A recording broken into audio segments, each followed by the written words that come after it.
Revista Justiça. Entrevista. Com o objetivo de garantir a democracia e o livre direito de escolha política de trabalhadores e trabalhadoras, sem qualquer interferência de contratantes e até dos empregadores, a Associação Nacional dos Magistrados da Justiça do Trabalho, a ANAMATRA, lançou a cartilha Combata o Assédio Eleitoral, Valorize seu Voto Livre e Secreto, que foi desenvolvida em parceria com o Movimento de Combate à Corrupção Eleitoral. Vamos conhecer mais detalhes dessa publicação, conversando agora com a presidente da ANAMATRA, a juíza Luciana Conforte. Doutora Luciana, seja bem-vinda à Rádio Justiça. Bom dia. Muito bom dia. Obrigada. Doutora Luciana, vamos explicar primeiro para o nosso ouvinte. Afinal, o que é o assédio eleitoral? O assédio eleitoral é a intimidação de trabalhadores e trabalhadoras, estamos falando especificamente do assédio eleitoral no trabalho, né, para votar ou deixar de votar em algum candidato.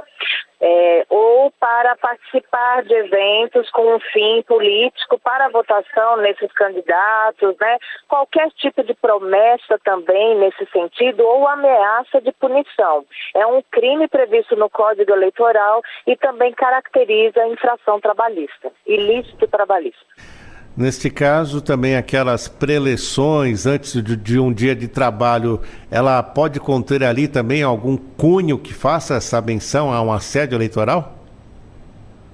Pode ocorrer, mas na verdade, porque o assédio eleitoral ele não ocorre só no período eleitoral, mas sabemos que aquelas manifestações elas ocorrem desde sempre, né, para a comemoração do Dia do Trabalhador, aí descaracteriza um pouco essa questão do assédio eleitoral, porque ela é mais direta, pessoal, né, do contratante com aqueles trabalhadores em relação a determinado candidato para votar ou não votar, inclusive com ameaças de punição se não votar, como eu havia falado, né, dizendo que se determinado candidato não ganhar a eleição, as pessoas podem perder seu emprego, né, que a situação ali vai piorar. Então, ameaças diretas ou veladas. Qualquer tipo de punição que pode ensejar temor no trabalhador, né, para obrigá-lo a votar ou deixar de votar em alguém. E o trabalhador, como ele pode ter provas disso? Ele consegue com gravações? Qual a sugestão que a senhora deixa? E realmente, geralmente são feitos eventos coletivos nesse sentido, né?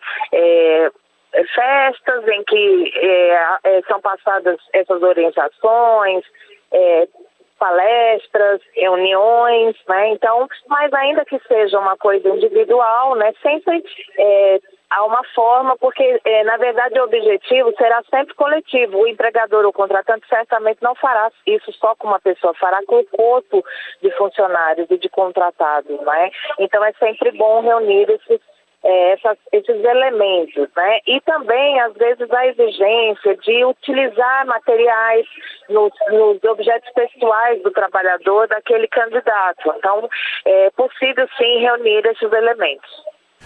E como está dividida, então, essa cartilha, como ela está organizada? A senhora pode contar um pouco para a gente? Desculpe, pode repetir, por favor? A senhora pode contar como é que está organizada essa cartilha? Ela traz os exemplos, como é que ela funciona?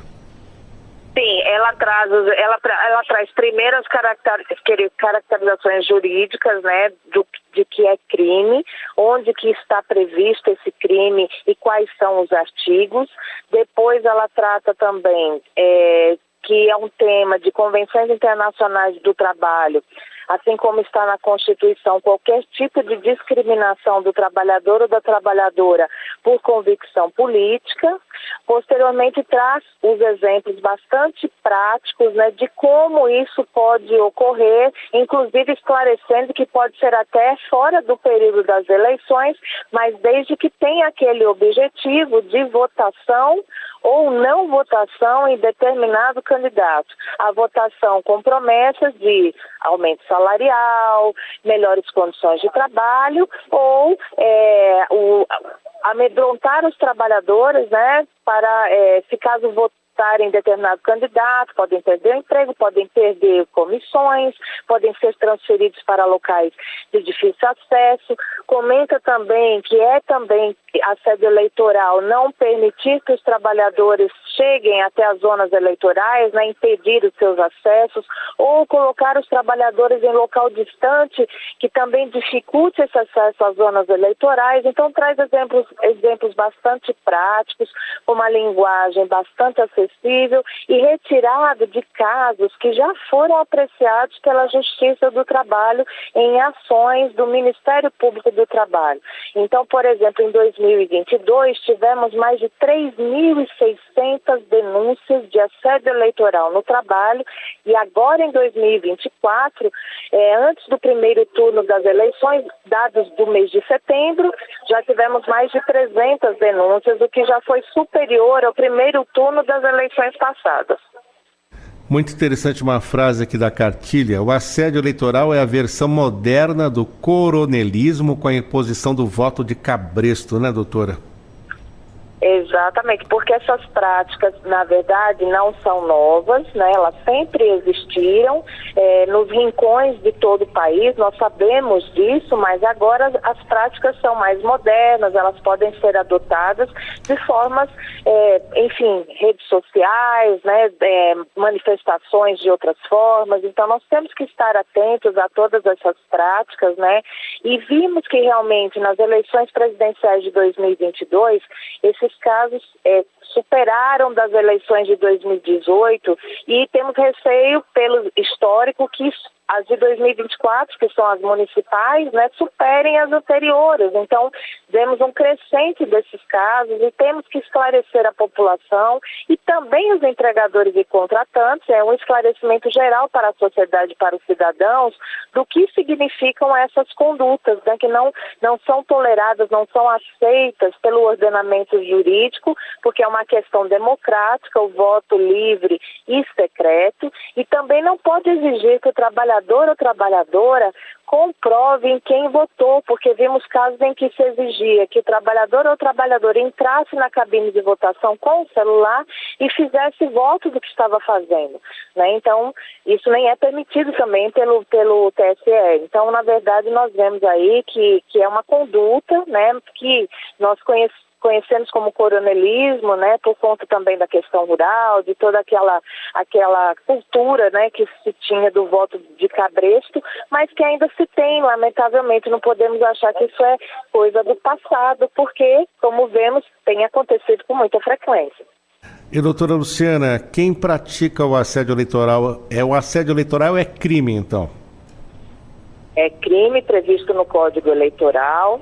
Inclusive é agravada apenas se for o contratante ou o empregador for o próprio candidato, né? Então também é uma infração eleitoral e configura, inclusive, questões trabalhistas, né?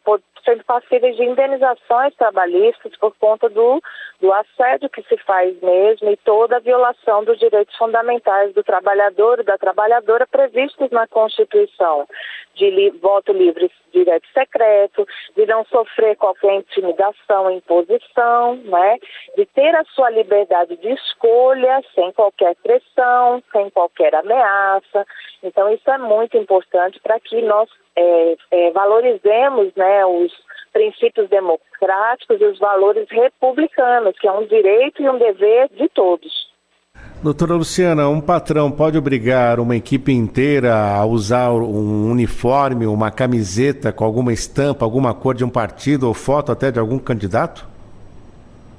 Não, exatamente, isso também configura, né, o assédio eleitoral no trabalho, porque induz a uma conduta que não é espontânea do trabalhador. Então, isso não é possível, isso é assédio eleitoral no trabalho. Então, vemos que às vezes há esse tipo de vamos todos, né, usar determinado material, determinada camiseta, vamos participar da palestra que terá, né, de determinado candidato, ou ainda que seja da própria pessoa que queira impor esse voto. Então, tudo isso constrange as pessoas, né, porque elas precisam daquele trabalho e têm receio de que, se não seguirem aquela orientação, serão dispensados, serão punidos, serão perseguidos naquele ambiente de trabalho, o que causa outros outros tipos de assédio também, né? Uma desestabilização do meio ambiente do trabalho, pressões psicológicas. Então, é muito delicado a pessoa não ter o livre arbítrio, né? Não ter a sua convicção respeitada. Doutora Luciane, onde denunciar o assédio eleitoral? Pode ser no próprio Ministério Público do Trabalho. Bem interessante que o Tribunal Superior do Trabalho também adotou mecanismos para o combate ao assédio eleitoral. Também os sindicatos da categoria ou a associação, né, que representa aqueles trabalhadores. O Ministério do Trabalho e Emprego, enfim, o sistema protetivo do trabalho, que é o Ministério Público do Trabalho, a Justiça do Trabalho e a Fiscalização do Trabalho, e também sindicatos, né, e outras entidades que trabalham com esses trabalhadores para que a questão seja revelada coletivamente e também possa ser tratada coletivamente para coibir isso. Então, geralmente, quando isso ocorre e o Ministério Público do Trabalho tem ciência, ele entra com ações na Justiça do Trabalho pedindo liminarmente que a Justiça do Trabalho impeça que aquilo continue ocorrendo. Então, ela concede uma ação, uma decisão liminar, intimando aquela pessoa ou aquela empresa, né, através do seu representante legal, de que aquelas condutas são proibidas por lei, advertindo que se continuar com esse tipo de conduta, né, estará incorrendo em crime e também em ilícito trabalhista. E doutora Luciana, quem quiser ter acesso a essa cartilha, como faz? Só acessar o site da ANAMATRA? Como é que funciona? Exatamente, a cartilha ela está disponível a toda a população no sítio eletrônico da ANAMATRA, no site da própria ANAMATRA e redes sociais, sendo gratuita e quanto mais pudermos, né, divulgar, será mais importante para esse aprendizado, digamos assim, coletivo, uma evolução social em torno da democracia brasileira. Muito bem, conversamos com a juíza Luciana Conforte, ela que é presidente da ANAMATRA, Associação Nacional dos Magistrados da Justiça do Trabalho, que lançou a cartilha Combata o Assédio Eleitoral, Valorize seu Voto Livre e Secreto, que foi desenvolvida em parceria com o Movimento de Combate à Corrupção Eleitoral. Doutora Luciana, muito obrigado pela atenção com a Rádio Justiça. Até uma próxima. Eu que agradeço a oportunidade e estamos à disposição, em nome da ANAMATRA, para sempre atendê-los. Muito obrigado.